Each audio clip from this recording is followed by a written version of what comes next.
wouldn't dare try. I don't even want the possibility of becoming addicted to something that is going to make me physically dependent upon it.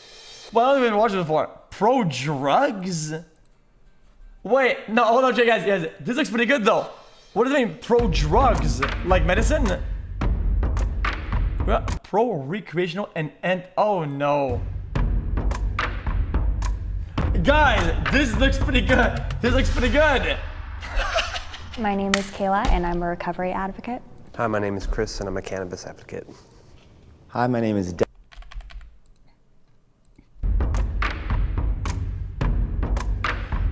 What is it? My name is Kayla and I'm a recovery advocate. Hi, my name is Chris and I'm a cannabis advocate. Hi, my name is Devin, and I'm fascinated with mental health. My name is Juan Camilo González Ochoa Trios de la Rueda for the Gringos JC, and I am pro these things that grow out of the ground and make us shift our perspective. My name is Key. I am honestly middle ground. Yeah. That's gonna be tough, Jack. Things that grow on the ground. Ooh. My name is Kiki Dexter, and I'm here pro marijuana.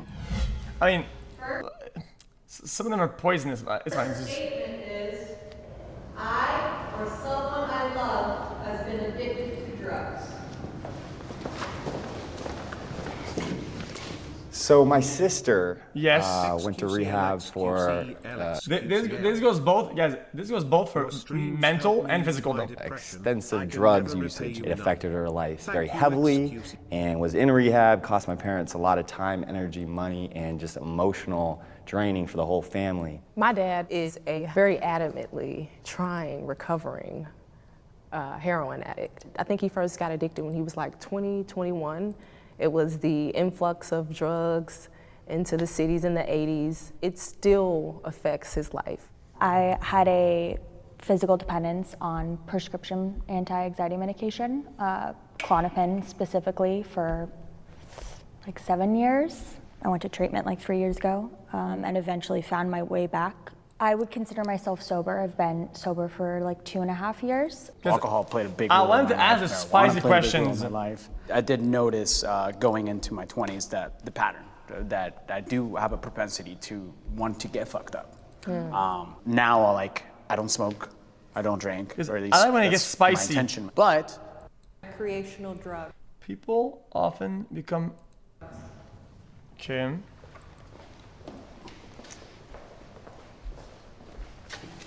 Right. Yeah, I think they do. For example, I had a great childhood, but I was sexually abused. Nobody knew what was going on. By the time I was 14, I was using whatever I could get my hands on to deal with the emotional turmoil that I was dealing with inside. And when we're so young, we have to. Because the reason why I like Jubilee chat is that people sometimes they say things that are really stupid and they ask questions and the answers are just traumatic dumb. events, or we have these situations and these circumstances that stick with us, and we don't know how to process them, and so we reach out to whatever's closest to us: food addiction, drug addiction. You know? I think it's good to establish a distinction between recreational use and habitual use. Because that's one thing I heard you guys talking about, and I don't feel that people it can be both really at the same time, though. become emotionally dependent when they're recreationally using it. When they're habitually using it, when they're using it to solve problems, then it does become an issue because you're not dealing with balance at that point. I mean, you're tipping one way on the scale, you're clearly going to affect other areas and get sick. Guys, I thought that recreational is whenever you're not using it under the pretext of medication. Drugs are safe in moderation. Moderation? I don't know what I think. That's a middle. That's a. Actually, I agree. I think so. I think here you answer as 0. This was a hard one for me. Middle. I just had to It goes both hone ways. in It's on difficult. that word moderation. Like if I'm smoking once or twice a week, that's fine. But if I'm smoking every day of my life, every second I get up. Because it depends. It depends who, when, how and at what frequency is like and I can't function, then of course that's when there's a red line. I wouldn't say like using things like heroin or cocaine, like using that in moderation. I think that's just harmful. But if we're talking about the subject of marijuana and that use, then yeah. Well, here's why I disagree. I think there are levels to this. Yeah. I don't think all drugs are safe, even in moderation. Like, you take a wrong Molly or whatever the Percocet pill is, like people have died from that. And that was technically in moderation. One pill, one day, life gone. Like, same thing with heroin. Like, that's something that could drastically change your life in a day. The moderation part of it is tough because with pharmaceuticals, mainly to me, you mix two of those things, you're gone. And that's terrifying. Yeah, and there are so many circumstances where it only takes one time to become physically dependent. Even in my case, I take prescription medication for sleeping. I hate that I'm on it, and I hate that I have to use it to function. If you don't have to absolutely do it, why do it? So let me ask you this though, what's the distinction for you between that and like ayahuasca, peyote, DMT? It's not necessary. I think this guy is cooked. A distinction that I'm gonna invite you to look at is like there is a difference between cocaine and 100%. ayahuasca. 100%. But what I'm saying is neither are necessary. My question to you is, are you saying to all the young people like Guys, you will guys, I have no dog in this fight, okay? But this is not an argument. There's no necessity. Nobody needs to do a lot of things in life, okay? will not be able to. If I go and milk my snake in the bedroom right now, dude, is it necessary? No, but I mean, I kind of wanted to. Open your mind fully unless you go and do this. No, what I'm saying is that I hold everybody high and I hold everybody with the ability to think for themselves. But also going out and having... It's actually the reverse. Most things we do aren't even necessary. Most things, literally most. An intentional, purposeful, responsible encounter with mushrooms or LSD supported me in getting over my addiction to marijuana and alcohol. But the point being is the safety issue. Yeah. And what you might have gotten in that moment when you took the drugs and it opened your mind and you were able to realize a lot of stuff. No, it's not coping. I think people... Yeah, guys, I'm not an advocate for drugs. You guys, listen. You guys know this before, okay? All my friends were stoners back in the days, okay? All my friends were druggies, okay? I have a lot of friends who were drug dealers. It is what it is, okay? All my friends weren't. It is what it is, okay? Maybe I shouldn't say this on stream. It's like, oh my god, you're influencing people, but it's just a little bit of lore, okay? But most of my friends were just druggies, okay? And I had this guy who would always smoke, like chain smoke. He's a very, very heavy smoker. And one day he took a bunch of mushies, and man, he's kind of wilding out. But regardless, I'm not gonna say the story. But regardless, next day he didn't smoke, and after that he didn't smoke either, and he just stopped smoking cold turkey. And should do on their own without the drugs. pretty bog. But Drugs reduce people's potential. What is it? What is that? People's potential. Oh no, it.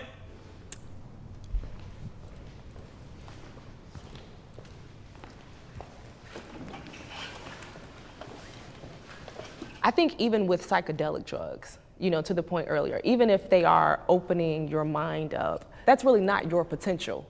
That's not your potential. Your potential is the organic potential. And a lot of your organic self is wonderful. I'm gonna go ahead and say I disagree. This is just a bad take. Her take is rooted into recreational drugs. When it comes to pharmaceutical drugs, some people are born with not the same biological tools and organic tools that you have. They have it in less frequency, just like glasses. The way I can explain this to you is simple. Some people have bad eyes. Their organic eyes aren't as good. What do? They get glasses to rectify that and make that better. Some people have less of something and they need the use of drugs, not recreational, but I'm saying pharmaceuticals that are prescribed to help them get on an even level. And people say, oh yeah, but sometimes they go above level. Okay. But now he's just sounding insecure and jealous. I don't know what And it is marvelous. And if you take a little time to work and develop that muscle, like a talent, then you will be able to reach your fullest potential. When I got sober, I went back to school, which I never thought I would do. I worked 2 jobs. I started a small business. Like, I think of all of the people who are usually hypersensitive and end up getting into drugs because they can't deal with their emotions. And all of those people could be potentially adding to society, and they're not, because they're in their own world. That's one side of the spectrum. There's another one. So I really don't feel that. I think that question is like, it's all negative, right? And then that she says it's all negative. That question, even if there's a little bit of positive or positive, you can't agree to take. You have to go to the disagree side. That's it. They harm people's potential. If there's I even think they help people gain 10%, their potential in a lot of 1%, ways. I mean, with that's cannabis it. You can't alone, say no. we have an endocannabinoid system within our body. I mean, it's one of our main receptors within our brain. That it's like a lock and key for cannabis. We're made of the same materials. Our brain synthesizes those materials within it. So I really do feel that our potential isn't hindered by drugs. Oh! I mean, some, but totally, I can see Okay, some. this guy is fucking cooked out the wazoo. Guys, we have fucking dopamine and serotonin receptors. Does that mean that we should fucking be out there pumping Molly like dude, key thing in my head. I got those receptors. More! What the fuck is that tank, dude? 100%, but Brother, overall, natural ones, this not guy's all. Some of cooked the most out. powerful people in the world right now in Silicon Valley and creating some. That's exactly what he's saying it. He's saying it that because we have THC cannabinoid receptors in our brains, that we're made for this. We should take that. Brother, we got fucking dopamine up in this bitch ass. Does that mean that we should be on fucking 1 gram of Adderall every 10 seconds? No! So I What really is do wrong feel with that you? Our potential isn't hindered by drugs. I mean, some, but totally, I can see some 100%, but overall, natural ones, not at all. Some of the most powerful people in the world right now in Silicon Valley and creating some of the most powerful startups are all microdosing. Oh, totally. 2 years ago. What, guys? Potential. I think they help people gain their potential. I really World. Look, cannabis look at alone. this I thing. mean, we have an endocannabinoid system within our body. I mean, it's one of our main receptors within our brain. That it's like a lock and key for cannabis. We're made of the same materials. Our brain synthesizes those materials within it. So I really do feel that our potential isn't hindered by drugs. I mean, some, but totally, I can see some 100%, but overall, natural ones, not at all. Some of the most powerful people in the world right now. What can hinder is certain imbalances, right? You guys, he's completely disregarding some other systems that can be debalanced by some of these substances and compounds that end in those results. He's just downplaying entirely. In Silicon Valley and creating some of the most powerful startups are all microdosing. Oh, totally. 2 years ago, I had my first mushroom experience. So I went into the woods, I went in nature, I set the intention, I'm gonna have this experience that I've never had before. It was a remarkable experience, and I felt a deeper truth within my connection to the earth, something I hadn't had in a long time. And it was kind of this reconnection with my spirituality. I can relate to you because I also come from a very spiritual background. I think wherever that framework is for you, like if it's drugs, then that's for you. I think that's a dangerous path. I also think that for me, that thing is God. You know, like me having faith in God and a relationship with God, that is the opening to my spirituality. Like I don't need to take drugs to get there. Have you done psychedelics? No. So it's like someone that hasn't had sex talking about white. No, sex. it's not. That's not what it's like at all. Like, and, but How do you because know? How do you know? But the thing is I don't need to know. That's my point. My point is. You don't need to know. Do you have a relationship with Christ? Have you spoken in tongues? That doesn't mean anything. That's a cross. That's not a relationship. They're It's a very symbol, different. right? It's Right, it's a a relationship. cross. That is not a relationship. The two are very different. Whoa, That's my point. why'd she get so mad? you don't have to ask me. Why is she mad? Why is she getting mad all of a sudden? What's happening, man? He's got a cross, meaning that maybe he has a cross, meaning that maybe he's somebody who prays and practices, and he says that, oh, look, I have a cross, meaning that, look, maybe there's something behind that cross. It's not what the cross means, is that no, it's not what the cross is, it's what the cross means. That is not a relationship. The two are very Is that different. you don't know? That's my point. Look, so you don't have to ask me what I did not do. What I said was, and I'll repeat it, my experience and my relationship with Christ, for me, that supersedes my desire to even go into that path because I find myself very happy, very successful, I'm thriving within my being, and I don't need the substitute. Okay. There is. Guys, do we classify alcohol as drug? Do we do that? Is alcohol a drug? It kind of is, right? It pretty much is, right? And I feel like in this concept, you know, when they say we eat the body of the Christ and then we drink the juice, don't they get wine? Isn't that kind of drugs? That's the kind of I feel like this is not a genuine take. Being, and I don't need the substitute.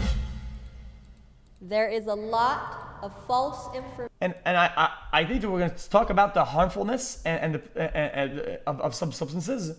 Alcohol is probably worse than any they named in this video. Information about recreation. I had to say it, but I mean, dude. I had to say it, but it is what it is. So everyone agrees. No one knows nothing. Most. Let's get informed. That's why we're here. It's like based on the culture, the perception. And I'm strictly talking about marijuana, but you know, at one point in history, it was also used for medicine. It was used for religion. It was used for, you know, hemp was used for a variety of things. Like, it's so, and there's people that don't know that. It's a part of our history. So when I think about how ill-informed people are, that's one of the main things. But the truth is, like, do I really want all of the information? I'll be honest, no, I don't. I don't really need it. You know, I agree with the statement. That's why I walked over, because I will agree that like there's a lot that I don't know about recreational drugs. And I think that there's a lot that most people don't know. Yeah, I mean, I walked over for the same thing. I try and keep an open mind at all times and realize that a wise man knows that he knows nothing. And so, especially with— Because it's only on Jubilee that you're getting people who brag about being ignorant. It's only here, boys. I'm only here. aware and have researched, you know, cannabis oils and taken CBD myself, and I am interested in, as someone who takes pharmaceutical medication, as cannabis as an alternative, but my perspective, and once again, versus recreational versus, I would consider that for me, medical use. There's a great deal of misinformation. I mean, just like the pharmaceutical, I mean, we have all these things that are getting pumped into our homes all the time with all of these side effects and side effects and side effects. More than half the commercial is all side effects. But yet it's telling you it's okay to take that. It's cool to take that. Yeah, it can probably kill you. Exactly. But it's okay to take that. But you take can't take this these too. other. Yeah. Take this one and take this one. But don't take this thing over here that can actually help you. Exactly. And I agree with that wholeheartedly. Yeah, and I think that's because there are people that benefit from our, like us not being literate about this subject. But I have to realize, like, why we're here for this video is pushing information and for recreational drugs. Guys, he's not being genuine, but guys, once again, this guy's he's cooked again. Guys, you're talking about medicine that you take to have a net positive in your life, and you have problems, whether it's pain or your joints are fucked up, and you take medicine that for you know the risks, and you're willing to accept those because you're getting a net win or a net gain in your life, and you're willing to glide this balance, right? And so that you decide to constantly take it, and he's comparing that to recreationally. Because I need this. What the fuck is that? It's not comparable. Like the misinformation, but I think that it takes It's a not lot more comparable. education and usually a really bad circumstance for you to want to change around your life and be like, fuck, what am I doing? Like, there has to be more than this, but most— Unless you have, I get it, seizures or some sort of medical condition that you need to smoke weed, that's fine. But he's comparing the net win of a medical use could have smoking weed in your couch and eating fucking Lay's for 8 hours while watching SpongeBob act like you're an intellectual. The people fuck? never get uncomfortable enough to need to make that realization, and so I'm just not going to push it because I just think that it's going to end up way more negative, unfortunately. 1, 2, 3. Inform the people! Okay, that was Hey interesting. guys, it's Kendra from Jubilee Media. Thank you so much for watching this episode of Middle Ground. We really try to inspire radical empathy through our episodes, so make sure you let us know what you thought in the comments below, subscribe, follow us on Instagram, and we'll see you next time. And this smoking was bad. Okay, you smoke all you want. Nobody cares. Nobody cares. Okay? Nobody cares. I don't give a shit. Smoke all you want. Guys, I told you, all my friends are stoners. I don't mind it.